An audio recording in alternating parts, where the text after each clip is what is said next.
Organ yang membesar bisa merupakan suatu tanda kanker darah. Nah, itu seperti apa sih? Jadi saya kemarin dapat pasien datang dengan keluhan perutnya terasa penuh. Pada saat saya lakukan pemeriksaan, ternyata organ limbanya membesar yang sebelah kiri ya.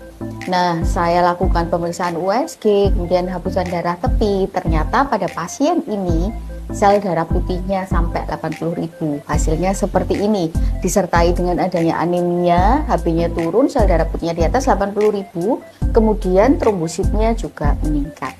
Dari hasil hapusan darah tepi, curiga suatu leukemia kronis. Apa sih bedanya antara kanker darah yang kronis dan yang akut? Jadi kanker darah itu macam-macam. Kalau yang dikatakan sebagai leukemia adalah suatu kondisi di mana sel darah putihnya yang meningkat. Kalau pada kondisi akut biasanya berlangsung dengan cepat. Jadi kondisinya mengalami perburukan dengan cepat dan pasien bisa mengalami meninggal.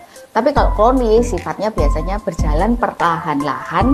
Keluhannya seperti apa? Bisa berat badan turun tanpa penyebab yang jelas, bisa berupa yang namanya pembesaran kelenjar getah bening atau organ, pada pasien saya pembesaran limpa ya, rasa lelah yang berkepanjangan, kemudian mimisan, gusi berdarah, ataupun keluhan mudah infeksi.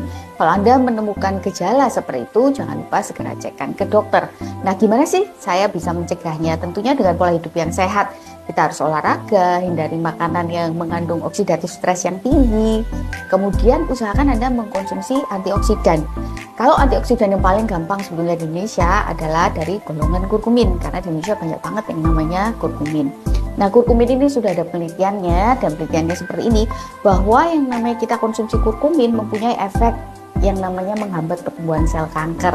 Jadi tidak hanya punya efek menghambat pertumbuhan sel kanker, dia juga punya efek antioksidan, kemudian juga anti-aging. Saya dari